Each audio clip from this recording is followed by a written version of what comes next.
Selamat datang di Nalar Diri. Video ini akan membagikan 9 strategi ampuh yang bisa membuat mantan menyesal dan ingin kembali. Siapa sih yang tidak ingin melihat mantan menyesal setelah putus? Mungkin Anda merasa sakit hati, kecewa, atau bahkan marah. Wajar saja. Tapi daripada terus-menerus meratapi nasib, lebih baik kita gunakan energi itu untuk menjadi pribadi yang lebih baik dan lebih menarik. 9 tips ini akan membantu Anda tidak hanya mendapatkan kembali perhatian mantan, tetapi juga meningkatkan kualitas diri Anda secara keseluruhan. Siap untuk perubahan besar? Mari kita mulai. Pertama, berhenti mengejar dan beri ruang. Ini adalah langkah fundamental yang seringkali diabaikan. Setelah putus, insting pertama mungkin adalah terus-menerus menghubungi, memohon, atau bahkan menguntit media sosial mantan. Padahal, tindakan ini justru akan membuat mantan semakin menjauh. Bayangkan saja, jika Anda terus-menerus mengejar seseorang, mereka akan merasa tercekik dan kehilangan minat. Memberi ruang bukan berarti Anda menyerah, melainkan memberi kesempatan bagi mantan untuk merasakan kehilangan Anda. Saat Anda menghilang dari pandangan mereka, mereka akan mulai bertanya-tanya mengapa Anda tidak lagi mengejar. Rasa penasaran ini bisa berubah menjadi kerinduan. Selain itu, memberi ruang juga memberikan Anda waktu untuk fokus pada diri sendiri. Gunakan waktu ini untuk menyembuhkan luka, mengevaluasi kesalahan yang mungkin terjadi dalam hubungan, dan merencanakan langkah selanjutnya. Ini adalah kesempatan emas untuk menunjukkan bahwa Anda bisa mandiri dan bahagia tanpa mereka, yang justru akan membuat Anda terlihat lebih menarik dan berharga di mata mantan. Mereka akan melihat bahwa Anda tidak lagi terpuruk, dan ini bisa memicu rasa penyesalan karena telah melepaskan Anda. Jadi, tarik napas dalam-dalam, hapus nomornya, sementara, dan mulailah fokus pada diri Anda. Kedua, fokus pada peningkatan diri. Ini bukan hanya tentang membuat mantan menyesal, tetapi juga tentang menjadi versi terbaik dari diri Anda. Setelah putus, banyak orang cenderung larut dalam kesedihan dan mengabaikan diri sendiri. Padahal, ini adalah waktu yang tepat untuk berinvestasi pada diri sendiri. Mulailah dengan aspek fisik, berolahraga secara teratur, makan makanan sehat, dan rawat penampilan Anda. Penampilan yang menarik bisa meningkatkan rasa percaya diri dan membuat Anda merasa lebih baik. Lebih dari itu, fokuslah pada pengembangan diri secara internal. Pelajari keterampilan baru yang selalu ingin Anda kuasai, seperti bahasa asing, alat musik, atau coding. Ikuti kursus online, baca buku-buku yang menginspirasi, atau hadiri seminar yang relevan dengan minat Anda. Tingkatkan karir Anda, jika memungkinkan. Tunjukkan bahwa Anda adalah individu yang berkembang, ambisius, dan memiliki tujuan hidup yang jelas. Ketika mantan melihat Anda menjadi pribadi yang lebih sukses, lebih sehat, dan lebih menarik secara keseluruhan, mereka akan mulai mempertanyakan keputusan mereka untuk putus. Mereka akan melihat bahwa Anda tidak hanya bangkit, tetapi juga melampaui diri Anda yang lama. Ini akan memicu rasa penyesalan yang mendalam dan keinginan untuk kembali ke dalam hidup Anda. Ketiga, tunjukkan kebahagiaan Anda di media sosial, secara bijak. Media sosial bisa menjadi pedang bermata dua, tetapi jika digunakan dengan cerdas, bisa menjadi alat yang sangat efektif untuk membuat mantan menyesal. Daripada mengunggah status galau atau menyindir mantan, fokuslah untuk menampilkan kehidupan Anda yang bahagia dan penuh warna. Bagikan foto-foto Anda saat berlibur, melakukan hobi baru, berkumpul dengan teman-teman, atau mencapai prestasi di pekerjaan. Tunjukkan bahwa Anda menikmati hidup sepenuhnya dan tidak terpuruk karena putus cinta. Namun, ingatlah untuk melakukannya secara bijak dan tidak berlebihan. Hindari pamer atau terlihat seperti Anda sengaja berusaha membuat mantan cemburu. Keaslian adalah kuncinya.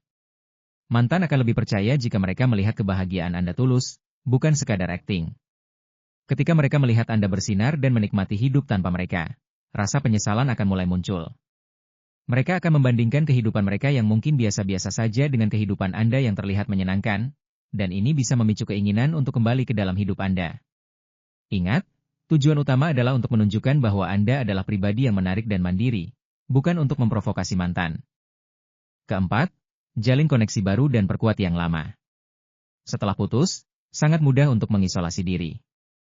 Namun, ini adalah waktu yang tepat untuk memperluas lingkaran sosial Anda. Bertemu orang-orang baru tidak hanya akan mengalihkan perhatian Anda dari mantan, tetapi juga bisa membuka pintu bagi peluang baru, baik dalam pertemanan, karir, maupun asmara.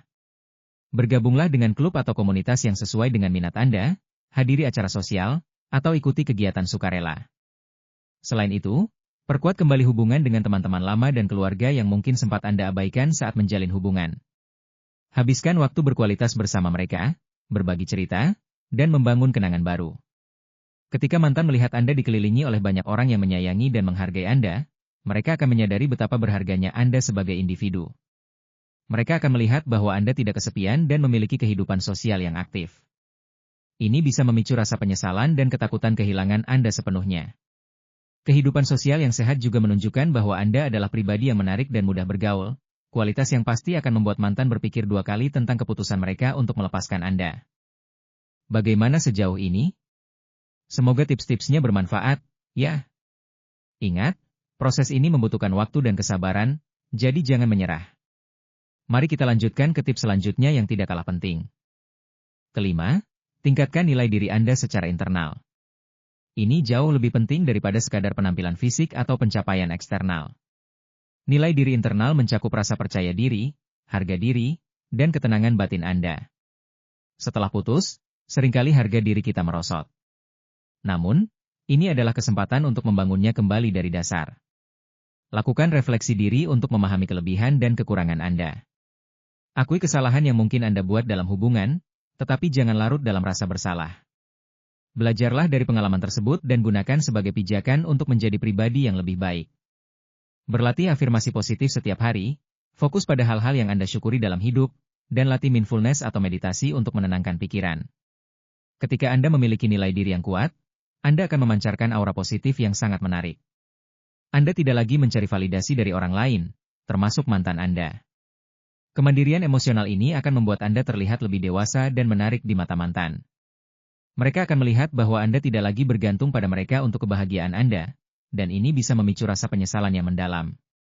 Mereka akan menyadari bahwa mereka telah melepaskan seseorang yang memiliki kekuatan batin dan ketenangan, kualitas yang sangat berharga dalam sebuah hubungan. Keenam, bersikaplah ramah, tetapi jaga jarak. Jika Anda kebetulan bertemu mantan, bersikaplah ramah dan sopan, tetapi jangan berlebihan atau terlalu akrab. Berikan senyuman tulus, sapa mereka dengan tenang, dan ajukan pertanyaan singkat tentang kabar mereka, jika perlu. Namun, hindari percakapan yang terlalu panjang atau mendalam tentang masa lalu atau hubungan Anda. Jaga percakapan tetap ringan dan umum. Tunjukkan bahwa Anda sudah move on dan tidak lagi menyimpan dendam atau sakit hati. Dengan bersikap ramah, Anda menunjukkan kematangan emosional dan bahwa Anda telah melewati fase kesedihan. Namun, dengan menjaga jarak, Anda menciptakan misteri dan menunjukkan bahwa Anda memiliki kehidupan sendiri yang tidak lagi melibatkan mereka secara intens. Mantan akan bertanya-tanya mengapa Anda begitu tenang dan tidak terlihat terpengaruh oleh perpisahan. Mereka mungkin mengharapkan Anda untuk bersikap dingin atau marah, dan ketika Anda tidak melakukannya, hal itu akan memicu rasa penasaran. Perilaku ini bisa membuat mereka berpikir ulang tentang keputusan mereka dan menyadari bahwa Anda adalah pribadi yang kuat dan berwibawa. Keseimbangan antara keramahan dan menjaga jarak ini sangat penting untuk menciptakan rasa penyesalan pada mantan. Ketujuh, jangan pernah memohon atau memohon kembali. Ini adalah kesalahan fatal yang harus dihindari. Memohon atau merengek agar mantan kembali hanya akan membuat Anda terlihat putus asa dan tidak berharga di mata mereka. Ketika Anda memohon, Anda menyerahkan seluruh kendali dan menunjukkan bahwa Anda tidak memiliki harga diri.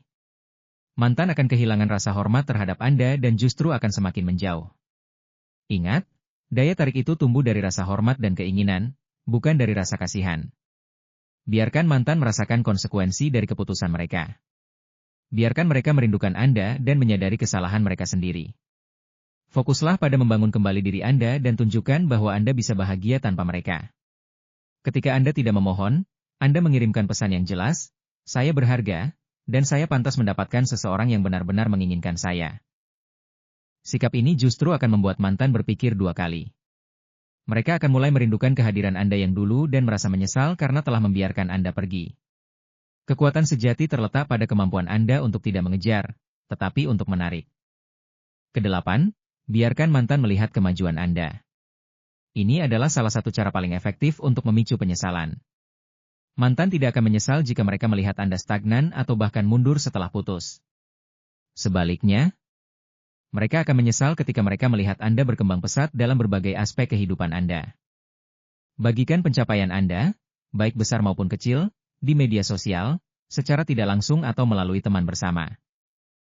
Mungkin Anda mendapatkan promosi di tempat kerja, berhasil menurunkan berat badan, atau mencapai tujuan pribadi yang ambisius.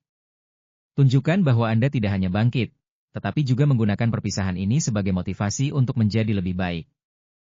Ketika mantan melihat bahwa Anda tumbuh dan berkembang tanpa mereka akan menyadari betapa banyak yang telah mereka lewatkan. Mereka akan membandingkan kehidupan mereka yang mungkin biasa-biasa saja dengan kemajuan pesat Anda, dan ini akan memicu rasa penyesalan yang mendalam. Mereka akan bertanya-tanya, bagaimana jika mereka tidak pernah melepaskan Anda? Dan ini adalah perasaan yang sangat kuat untuk membuat mereka ingin kembali. Bersiaplah untuk melangkah maju, apapun hasilnya. Meskipun tujuan Anda mungkin adalah membuat mantan menyesal dan kembali, penting untuk mempersiapkan diri secara mental untuk kemungkinan bahwa itu tidak akan terjadi. Fokus utama Anda harus selalu pada diri sendiri dan kebahagiaan Anda. Jika mantan kembali, itu bagus. Jika tidak, itu juga bagus, karena Anda telah menjadi versi terbaik dari diri Anda. Jangan biarkan harapan untuk balikan dengan mantan menjadi satu-satunya tujuan Anda. Jika Anda terlalu terpaku pada hasil ini, Anda akan merasa kecewa jika tidak sesuai harapan. Sebaliknya, anggap proses ini sebagai perjalanan pribadi untuk pertumbuhan dan pengembangan diri. Belajarlah untuk mencintai diri sendiri dan menemukan kebahagiaan dari dalam. Ketika Anda benar-benar bahagia dan puas dengan hidup Anda, mantan akan merasakan energi positif itu. Bahkan jika mereka tidak kembali, Anda akan menarik orang-orang yang lebih baik dan lebih cocok ke dalam hidup Anda. Ingat, kebahagiaan Anda tidak bergantung pada mantan Anda. Kebahagiaan sejati berasal dari diri Anda sendiri, dan itulah kunci untuk tidak hanya membuat mantan menyesal, tetapi juga untuk hidup yang lebih memuaskan. Akhirnya, kita telah sampai di penghujung video ini. Semoga 9 tips jitu ini bisa menjadi panduan Anda untuk membuat mantan menyesal dan, siapa tahu, auto balik. Ingat, fokus utama adalah menjadi versi terbaik dari diri Anda. Ketika Anda bersinar, secara otomatis Anda akan menarik hal-hal baik ke dalam hidup Anda, termasuk mantan yang menyesal. Jika video ini bermanfaat, jangan lupa like, share, dan subscribe channel ini ya, dan nyalakan lonceng notifikasi supaya tidak ketinggalan tips komunikasi lainnya. Saya ingin sekali mendengar pengalaman Anda. Apa strategi yang paling Anda suka atau yang ingin Anda coba? Atau mungkin Anda punya tips tambahan yang ingin dibagikan? Mari diskusikan di kolom komentar di bawah. Terima kasih sudah menonton, sampai jumpa di video berikutnya.